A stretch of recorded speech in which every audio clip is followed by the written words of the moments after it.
그러면 안 좋은 일 있으셔요? 걱정 의심이 막 짓누르고 계신 것 같아요. 그리고 기쁜 마음으로 함께 예배했으면 좋겠어요. 잘 오셨습니다. 만남이 축복입니다. 함께 인사 나누겠습니다. 잘 오셨습니다. 만남이 축복입니다. 하하하하.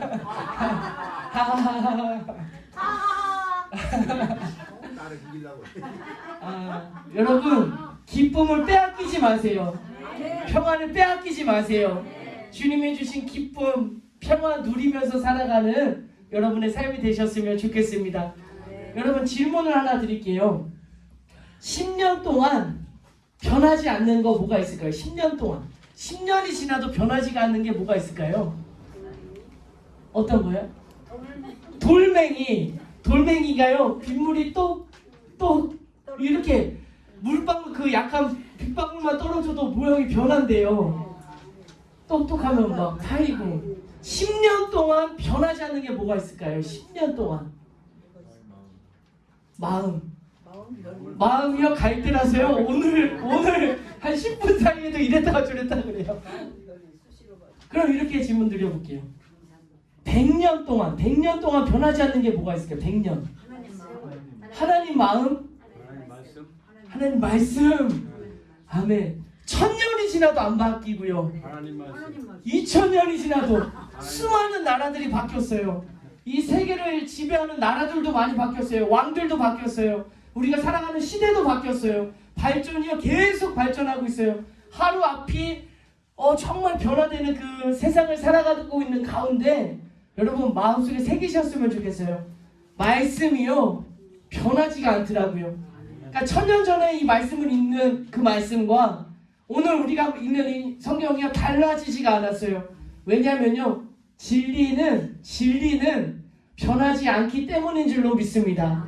그러면요 여러분 이 진리, 변하지 않는 이 진리를 내가 가까이 하고 내가 이 말씀을 간직하고 내가 이 말씀이 내 인생의 나침판이 된다면요 1000년 동안 수많은 상황과 시대 가운데서도 이 말씀이 사람들을 살렸잖아요. 오늘 나의 삶을 생명으로 이끌어줄 줄로 믿습니다. 그러니까 여러분 이게 그냥 그리스도인의 의무가 아니라 나의 삶의 나침판이 되고 말씀을 가까이 하시고 말씀을 먹으시고 말씀과 함께하는 여러분의 삶이 되시기를 주님의 이름으로 권면드립니다. 오늘 함께 나눌 말씀이요 에베소서 2장 11절부터 나오는 말씀인데 에베소서 2장에 있는 이 말씀 전체가요 굉장히 어려워요. 그 말씀 한 구절 한 구절 한 단어 해석하는 것조차 너무 버거워요. 어려워요. 그래서 여러분 우리가 함께 나누고 있는 이 시간 가운데 나무를 보는 게 아니라 숲을 보려고 해요. 숲을. 전체적인 맥락 속에서 이 에베소서 2장을 쓰고 있는 바울의 심정은 어떤 심정으로 어떤 메시지를 전하고 있는가에 집중하면서 함께 말씀을 나누고 있는데요. 오늘 말씀 프린트를 보시면요. 뭐가 막 많아요. 네모칸도 있고 색깔도 있고 1절에 있는 말씀 같이 한번 읽어볼까요? 그는 허물과 죄로 죽었던 너희를 살리셨도다. 그는 허물과 죄로 죽었던 너희를 살리셨어요. 그러니 죽었던 삶의 모습을 버리고 살리신 삶의 모습을 살아가라 라고 선포하고 있는 말씀인 줄로 믿습니다. 그래서 그 밑에 있는 쭉 22절까지 나오는 말씀인데요. 그때라고 하는 단어가 있어요. 그래서 빨간색으로 네모칸을 해보았는데요. 2절 말씀에 나오죠. 그때에, 이 그때에는요. 죽었던 그때예요. 죽었던 삶의 모습은 어떤 모습이었냐면 우리 지난주에 말씀 나눴지만 세상의 풍조를 따라요. 육신의 욕심을 위해 살아가요. 마음과 육체와 마음이 원하는 대로 살아가요. 그때 죽었던 때였다라고 말씀하고 있는 거죠. 여러분 살아있습니까? 죽어있습니까? 살아있습니다. 아멘. 그러면 우리는 우리의 삶의 모습은 세상의 풍조를 따라가는 삶의 모습이 아니에요. 죽은 모습 버리셔야 돼요. 그리고 어떤 모습을 따라가야 돼요? 뭘 따라가야 돼요? 1000년 동안 변하지 않는 2000년 동안 변하지 않는 3000년 동안 변하지 않는 말씀을 따라가시기를 주님의 이름으로 축복합니다. 육체의 마음이 원하는 대로 살아가지 않고요. 누구의 원대로 살아가야 돼요? 주님이 하나님께서 원하시는 삶, 이것이 살리신 삶인 줄로 믿습니다. 여러분, 이런 삶을 그냥 이 자리에서 그냥 머리로 아는 게 아니라 교회 문 밖을 나가셔서 내가 세상 풍조를 따르지 않고 내 욕심과 내 마음의 원함이 아니라 주님이 원하시는 삶을 살아내시는 살아있는 삶을 살아가시기를 주님의 이름으로 축복합니다. 근데 11절에 있는 말씀부터 보니까요, 그때에가 또 나와요. 그때에 11절 말씀 한번 읽어보도록 하겠습니다. 그러므로 생각하라. 너희는 그때에 육체로는 이방인이요 손으로 육체에 행한 할례를 받은 무리라. 칭하는 자들로부터 할례를 받지 않은 무리라. 칭함을 받는 자들이라. 그때에 그러면서 12절 말씀에 죽었던 때의 삶의 모습이 나와요. 근데 이 12절 말씀을 나의 삶과 대조하셔야 돼. 이 12절 말씀을 나의 삶을 거울로 보셔야 됩니다. 12절 말씀 읽어볼까요? 그때에 너희는 그리스도 밖에 있었고 이스라엘 나라 밖의 사람이라. 약속의 언약들에 대하여는 외인이요 세상에서 소망이 없고 하나님도 없는 자이더니. 그러니까 그때의 모습을 세 가지로 이야기를 하고 있는데, 첫 번째는 그리스도 아니에요? 그리스도 밖이에요? 그리스도 밖이에요. 여러분의 삶은요, 예수님 안에서 살아가고 계십니까? 아니면 예수님 밖에서 살아가고 있습니까? 예수님 안에서 살아가시기를 주님의 이름으로 축복합니다. 성경에 오늘 말씀을 보면 보라색 동그라미로 이렇게 계속 등장하고 있는 거예요. 예수 안에서, 예수 안에서, 예수 안에서, 그의 안에서, 성령 안에서, 예수 안에서. 여러분, 우리의 삶이요, 예수 안에 있는 삶이 되시기를 주님의 이름으로 축복합니다.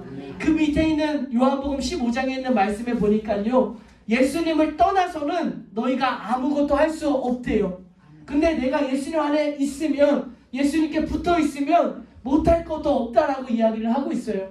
여러분, 우리의 삶이요, 예수님 안에 있는 삶이 되시기를 주님의 이름으로 간절한 마음으로 축복하며 권면의 말씀을 드립니다. 근데 예수님 안에 있는 게 뭐냐? 좀 너무 추상적이잖아요. 예수님 안에 사십시오. 그래서 뭐 어떻게 살라는 건지 오늘 그런 말씀을 좀 나누려고 해요. 근데 먼저 죽었던 삶의 모습이, 첫 번째는 예수님 그리스도 밖에 있었고, 두 번째는 어떤 모습이 있었을까요? 죽은 모습이. 12절 말씀에 정답이 있거든요. 세상에 뭐가 없어요? 소망이 없어요. 여러분, 세상을 살아가는데 소망이 있으세요? 소망이 없으세요? 있으셔야 돼요. 있으셔야 돼. 소망이 없다라고 하는 건요, 오늘 에베소서 말씀에 의하면 그때라는 거예요. 죽었던 때라는 거예요. 여러분, 삶을 살아가는데 왜 이렇게 소망이 다 끊어지는 때가 있잖아요. 그때도 붙드셔야 돼요. 하나님께서 내게 맡기신 일이 있어요. 이렇게 부족하지만, 이렇게 연약하지만, 내가 능력이 너무나 부족하지만 하나님께서 여러분들에게, 저에게 맡기신 일이 있는 줄로 믿습니다. 그 일을 이루어 나갈 때, 하나님께서 나를 통해 이루어 가시는 일들에 바라볼 때 살 소망이 생기는 줄로 믿습니다. 여러분, 이 세상에서 소망을 가지고 살아가는 여러분의 삶이 되시기를 주님의 이름으로 축복합니다. 세 번째, 마지막으로는요, 하나님이 없는 삶이요, 죽은 삶인 줄로 믿습니다.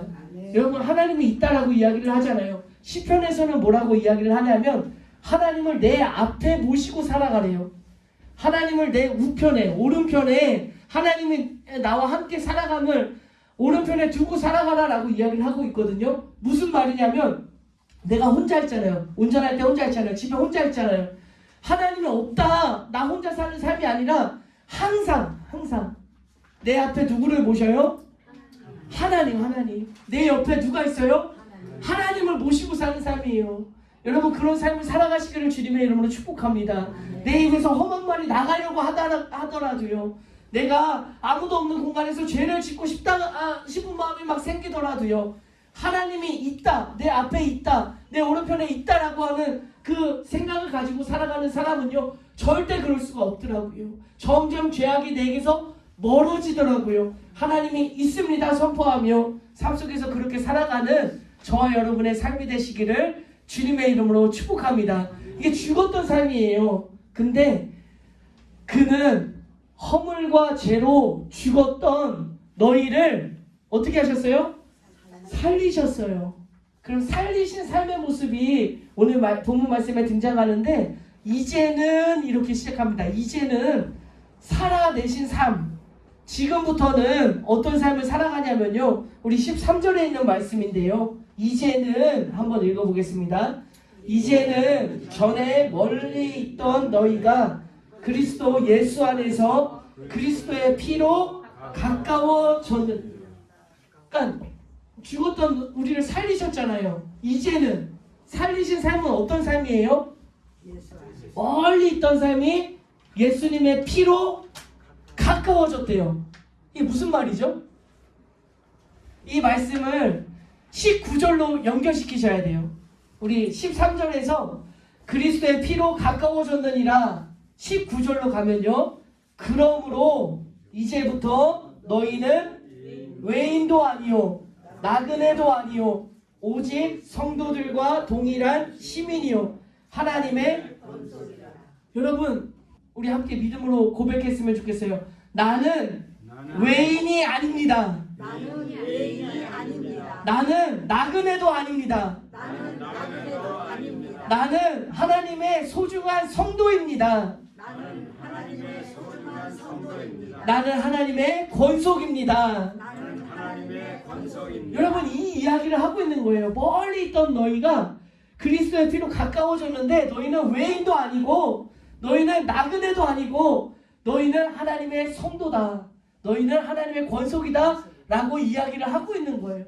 근데 그 중간에 이 말씀을 설명해 주는 말씀이 14절부터 18절에 있는 말씀인데 굉장히 어려워요. 한번 볼까요? 14절부터 한번 볼까요? 그는 우리의 화평이신지라 둘로 하나를 만드사 원수된 것 곧 중간에 막힌 담을 자기 육체로, 무슨 말씀이죠 이게? 15절 말씀 읽어볼까요? 법조문으로 된 계명의 율법을 폐하셨으니 이는 이 둘로 자기 안에서 한 새 사람을 지어 화평하게 하시고, 16절입니다. 또 십자가로 이 둘을 한 몸으로 하나님과 화목하게 하려 하심이라. 원수된 것을 십자가로 소멸하시고 또 오셔서 먼 데 있는 너희에게 평안을 전하시고 가까운 데 있는 자들에게 평안을 전하셨으니 이는 그로 말미암아 우리 둘이 한 성령 안에서 아버지께 나아감을 얻게 하려 하심이라. 아멘. 읽었는데요, 2번 읽었는데 모르겠어요. 3번 읽었더니요, 바울 목사님 왜 이렇게 어렵게 쓰셨냐고. 5번 읽으니까요, 도대체 모르겠다고, 무슨 말씀인지 모르겠다고. 10번 읽으니까요, 뭐가 보이냐면 동일하게 들어가는 단어들이 보여요. 14절부터 18절까지 여러분 공통적으로 들어가는 단어들이 있어요. 맞아요. 둘로. 여러분 잘 보세요. 14절 말씀에 그는 우리의 화평이신지라 둘로 하나를 둘이 하나 되게 하셨대요. 15절 말씀 볼까요? 법정문으로 된 계명의 율법을 하신 이는 이 둘로 자기 안에서 한 새 사람을 지어. 그러니까 둘이 하나가 되는 그런 뉘앙스죠. 16절 말씀에도 또 십자가로 이 둘을 한 몸으로. 18절 말씀에 또 나오거든요. 이는 그로 말미암아 우리 둘이 한 성령 안에서 둘이 하나 되게 한다라는 말씀이 14절부터 18절까지 계속 등장하더라고요. 그러면요, 이 둘이 누구와 누구예요? 둘이 하나 되게 하시고 둘이 한 새 사람이 되게 하셨다. 이 둘이 하나의 성전을 이루어가게 하셨다라고 하는 말씀이에요. 둘은 누구일까요? 나와 원수. 나와 하나님. 여러분 힌트가 11절 말씀에 있어요. 11절 말씀에 보시면 그러므로 생각하라. 너희가 누구죠? 너희는 그때의 육체로는 이방인이에요. 너희는 이방인이에요. 그러니까 할례 받지 않은 사람들. 그리고 12절 말씀을 보면요. 너희는 그리스도 밖에 있었고 외인이요 세상에 소망이 없고 하나님도 없는 자다. 그러니까 이 너희는요. 오늘 본문 말씀에서 누구를 의미하고 있냐면 이방인이에요. 이방인.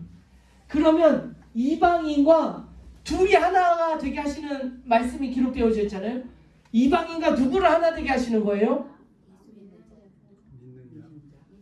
믿는 자들. 근데 오늘 본문 안에서는 유대인들.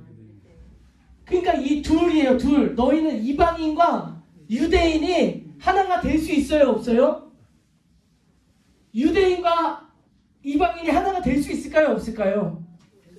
한국 사람과 일본 사람이 하나가 될 수 있을까요? 없을까요? 우리 부모를 죽였는데, 내 자녀를 죽였는데 내가 일본 사람과 하나가 될 수 있어요? 없어요? 죄송해요. 정치적인 그런 얘기 아니라 이런 의미예요. 유대인과 헬라인, 이방인 사람들은요. 살아온 과정이 달라요. 생각 자체가 달라요. 삶의 목표가 완전히 달랐어요. 너무나 다른 두 사람이 하나가 될 수 있어요? 없어요? 없어요. 근데 이 둘을 하나가 되게 하셨다라고 하는 거예요. 이제는 유대인도 아니요, 헬라인도 아니요, 한국인도 아니요, 일본인도 아니요, 중국인도 아니요, 다른 나라인도 아니요. 무슨 인이에요? 무슨 인? 그리스도인. 여러분 그리스도인 삼으셨다고 말씀하신 하나님의 말씀인 줄로 믿습니다. 근데 이게 가능하지가 않아요. 불가능해. 내가 아무리 노력해도 여러분 옆에 있는 사람 한번 쳐다볼까요? 옆에 계신 분 하나 될 수 있어요? 없어요? 왜? 안 돼. 앞에 뒤에 사람 한번 보세요. 앞에 뒤에 누구 계신가 한번. 하나 될 수 있어요? 없어요? 같이 사는 사람이랑도 같이 하나가 되기가 어려워요. 근데 유대인과 이방인이 하나가 된다? 와, 굉장히 어려운 일일 것 같아요. 내가 누군가와 하나가 되는 일 굉장히 어려운 일이에요. 근데 하나님께서 살리신 삶은 이 둘을 하나 되게 하신다라고 하는 거죠. 근데 오늘 예수 안에서 산다는 의미가 무엇일까? 이 정말 하나가 될 수 없는 이 두 사람을 어떻게 하나가 되게 하셨을까? 그 답을 한번 찾아보려고 해요. 오늘 말씀에서는요, 너무 중요한 말씀을 하고 계세요. 오늘 20절 말씀 한번 읽어볼게요. 20절. 너희는 사도들과 선지자들의 터 위에 세우심을 입은 자라. 그리스도 예수께서 친히 모퉁이 돌이, 예수님께서 친히 뭐가 되셨대요? 모퉁이 돌이 되셨대요. 그러면 여러분 이제 오늘 이 말씀이 살아 움직여 역사하셔야 돼요. 여러분의 삶 속에 예수님이 모퉁이 돌이 되셔야 돼요. 그 모퉁이 돌이 뭐냐? 그 밑에 그림이 하나 있어요. 모퉁이 돌은요, 건축물의 두 벽이 만나는 모서리에 놓여서 건물을 지탱하는 가장 기초적이고 중요한 주춧돌이래요. 우리 연결자 한번 읽어볼까요? 유대인과 이방인, 하나님과 인간이라는 서로 다른 두 벽을 하나로 묶어주는 존재. 기초는요, 교회가 무너지지 않도록 지탱하는 존재. 여러분 그림에서 보시면 왼쪽에 있는 벽과 오른쪽에 있는 벽이 만났어요. 근데 그 둘이 하나로 연결이 되려면 모퉁이 돌이 필요해요. 그 모퉁이 돌이 예수님이 되셨다는 거예요. 이게 뭐냐면 하나님과 나와의 관계가 있잖아요. 이 길이 있는데 이 모퉁이 돌이 없으면 우리의 관계는 무너져요. 하나님께로 나아갈 수가 없어요. 모퉁이 돌이 하나님과 나와의 관계를 연결시켜 주어야 돼요. 옆에 있는 분과 나를 연결시켜 주셔야 돼요. 그 모퉁이 돌이 예수님이 모퉁이 돌이 되어 주셨다라고 말씀을 하고 계시는 거예요. 그러니까 여러분 이거는요, 너무 놀라운 말씀이에요. 이걸 우리 삶 가운데 적용을 하셔야 되는데 어떻게 적용을 하시냐면 옆에 계신 분 한번 쳐다봐 주시겠어요? 옆에 계신 분. 여러분과 옆에 있는 사람 사이에 뭐가 있어야 돼요? 모퉁이 돌이 있어야 돼요. 예수님이 있어야 돼요. 예수님이. 그래야 연결되어서 하나가 되어지고 가는 거예요. 여러분 가정에 가셔서 마찬가지예요. 내가 가정에 가셔서 배우자를 만나건 자녀를 만나고 부모를 만나건 나와 그 사이에 뭐가 있어야 돼요? 예수의 모퉁이 돌이 있어야 되는 거예요.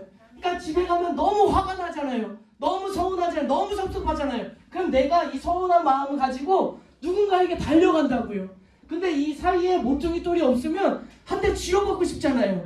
어떻게 알아서 딱밤한테 때려주고 싶잖아요. 근데 예수님께서 모퉁이 돌이 되셔서 예수님 딱밤한테 때리고 싶어요. 그러면 예수님 뭐라 그러세요? 때리라 그래서 때리지 말라고 하세요. 그러니까 뭔가 이 매개체가 있다고. 이 나와 이 사람을 연결시키는 모퉁이 돌이 있을 때 하나 되어 연결되어서 성전으로 지어져 간다라고 이야기를 하고 있는 거예요. 근데 사람만 그럴까요? 내가요 사업을 하는데 내가 막 부딪혀. 나와 사업 사이에, 나와 직장생활 사이에, 나의 꿈 사이에 뭐가 있어야 되냐면 모퉁이 돌이 있어야 돼요. 모퉁이 돌이. 예수님을 거쳐가야 되는 거예요. 나를 위한 게 아니에요. 내 이 일을 위해서 모퉁이 돌인 예수님께서 나의 사업을 도와주시고 문제를 해결해 주시고 마음껏 은혜를 부어주시면 우리의 삶이 열려지는 거잖아요. 그를 통해서 예수님께 영광 돌리는 삶 얼마나 아름다운 삶이에요. 여러분 잘 적용하셔야 돼요. 내가 있어요. 여기에는 질병이 있어요. 지금까지는 모퉁이 돌이 없었어요. 그래서 내가 이 질병과 마주하려고 지치고 쓰러지고 넘어지고 절망 가운데 있었어요. 근데 오늘 말씀에는 뭐라고 말씀하시냐면 예수님께서 신이 모퉁이 돌이 되어주셨대요. 그러니까 내가 이 질병 사이에 뭐가 있어요? 모퉁이 돌. 예수님이 있는 거예요. 그러니까 이제는 내가 싸우는 게 아니에요. 내가 예수님께 고백드리는 거예요. 예수님을 거쳐서 나아가는 질병이 치유되는 하나님의 역사가 나타날 줄로 믿습니다. 때로는 질병이 치유되지 않더라도 예수님께서 모퉁이 돌이 되시오니 그 마음을 우리에게 주실 거 아니에요. 사명을 주실 거 아니에요. 바울처럼 육체에 가시가 있어도 주님 주시는 마음이 이 모퉁이 돌을 통해서 우리에게 온다라고 하는 사실인 줄로 믿습니다. 여러분 교회도 마찬가지예요. 여러분 마음이 안 맞아요. 그러면 나와 이 사람 사이에 뭐가 있어야 되냐면 모퉁이 돌이 있으셔야 돼. 그 예수님께 나아가는 거예요. 예수님께 묻는 거예요. 예수님께 지혜를 구하는 거예요. 예수님께 나아갈 때마다 문제가 해결되어지고 예수님의 이름의 그 능력으로 우리의 삶을 애마다 열려주시는 은혜가 임하여질 줄로 믿습니다. 그래서 그 결론이 뭐냐? 왜 연결시켰느냐? 그 말씀이 21절 말씀이거든요. 21절 말씀 한번 같이 한번 읽어보겠습니다. 그의 안에서 건물마다 서로 연결하여 주 안에서 성전이 되어가고 너희도 성령 안에서 하나님이 거하실 처소가 되기 위하여 그리스도 예수 안에서 함께 지어져 여러분 함께 지어져 가는 우리 주원교회 되시기를 주님의 이름으로 축복합니다. 여러분 이 돌 그림이 있잖아요. 돌 이렇게 쌓아보신 분 아시겠지만 이게 딱딱 맞을 수가 없어요. 그럼 어떻게 해야 되냐면 때로는 이 너무나 긴 돌을 잘라야 돼요. 왜냐하면 이 벽에 맞추려면 돌을 좀 잘라야 돼요.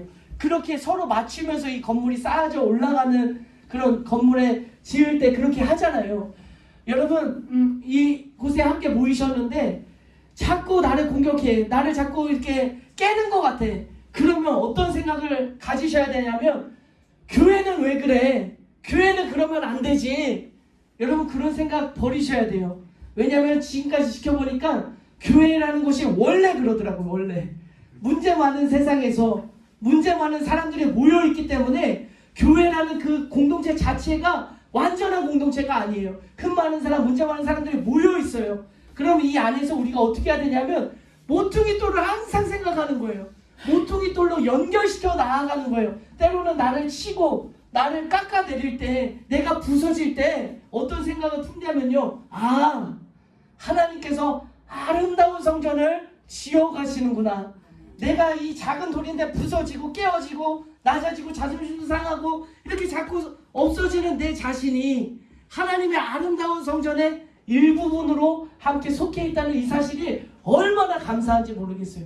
여러분 생각의 차이인데요. 교회는 왜 이래? 이 모습과 하나님이 나를 다듬으셔서 성전을 지어가시는구나 이 생각의 차이인데요. 놀라운 우리의 삶에 변화가 임하여질 줄로 믿습니다. 여러분 우리의 목적 다른 거 없어요. 하나님의 성전을 아름다운 교회를 함께 지어져 나아가는 저와 여러분의 삶이 되시기를 주님의 이름으로 축복합니다. 오늘 말씀을 정리하는데요. 모퉁이 돌 하나만 기억하시고 가셨으면 좋겠어요. 여러분의 삶 속에 적용하셔야 돼요. 옆에 있는 분과 적용하시고요. 가정에 가셔서 부모님과 배우자와 자녀들 사이에 항상 뭘 두셔야 돼요? 모퉁이 돌 예수님. 문제가 생겼어요. 내가 문제와 함께 바로 나아가지 마세요. 중간에 뭐가 있어요? 모퉁이 돌이 있어요. 질병도 마찬가지예요. 내 직장도 마찬가지예요. 사업도 마찬가지예요. 내 미래와 꿈과 비전도 마찬가지예요. 항상 내 삶 가운데 누구를 만나든지 어떤 상황이든지 항상 모퉁이 돌을 두셔서 예수님으로 함께 연결되어 아름다운 성전을 지어가시기를 주님의 이름으로 축복합니다. 제가 잠깐 기도하겠습니다. 하나님, 오늘도 말씀을 통해서 죽었던 너희를 살리셨도다 선포하시는 주님의 음성이 우리의 마음속에 심령 속에 임하게 하여 주옵소서. 이제는 죽었던 삶의 모습을 버리게 하시고 떠나게 하여 주옵소서. 세상 풍조를 따르는 삶이 아니라 말씀을 따라 살아갈 수 있도록 인도하시고 육체의 욕심과 마음이 원하는 것이 아니라 주님이 원하시는 대로 살아갈 수 있는 우리의 삶이 될 수 있도록 주님 축복하여 주옵소서. 이제는 죽었던 우리가 다시 살리신 하나님의 은혜 속에 살아갈 수 있는 우리의 삶이 될 수 있도록 인도하여 주옵소서. 그리하여 특별히 저희는 외인도 아니고 나그네도 아니고 하나님의 성도요 하나님의 권속이라 선포하여 싸우니 이제는 하나님의 자녀된 그 권세를 누리며 나아갈 수 있는 우리의 삶이 될 수 있도록 인도하여 주옵소서. 하나님, 오늘 말씀을 통해서 깊이 생각해 보았습니다. 유대인과 헬라인이, 유대인과 이방인이 하나가 될 수 있었을까요? 절대 불가능한 그 일들 속에서 예수님께서 친히 모퉁이 돌이 되어주셔서 그 둘을 연결시키고 하나 되게 하셔서 하나님의 성전을 지어가는 아름다운 말씀을 함께 나누었습니다. 하나님, 이제 우리의 삶의 터전으로 돌아갈 터인데 내가 만나는 사람들 사이에 모퉁이 돌 예수님을 놓게 하여 주시고 내가 만나는 문제와 어려움과 질병 앞에서 내가 마주하는 것이 아니라 모퉁이 돌 예수님을 모셔서 예수님을 통해 능력이 나가게 하시고 예수님을 통해서 하나님의 놀라우신 역사하심을 경험할 수 있는 우리의 삶이 될 수 있도록 인도하여 주옵소서. 때로는 우리가 부서질 때, 우리가 무너질 때, 자꾸만 내가 낮아질 때마다 속상하고 힘들었던 우리의 삶의 모습을 주님 앞에 고백합니다. 하나님의 아름다운 성전을 지어가기 위하여 나를 사용하신 주님의 모습을 기억하게 하시고 주님 감사합니다. 나를 사용하여 주옵소서. 주님 앞에 나아갈 수 있는 우리 주원교회가 될 수 있도록 축복하여 주옵소서. 나사렛 예수 그리스도의 이름으로 감사하며 축복하며 기도 올려 드립니다.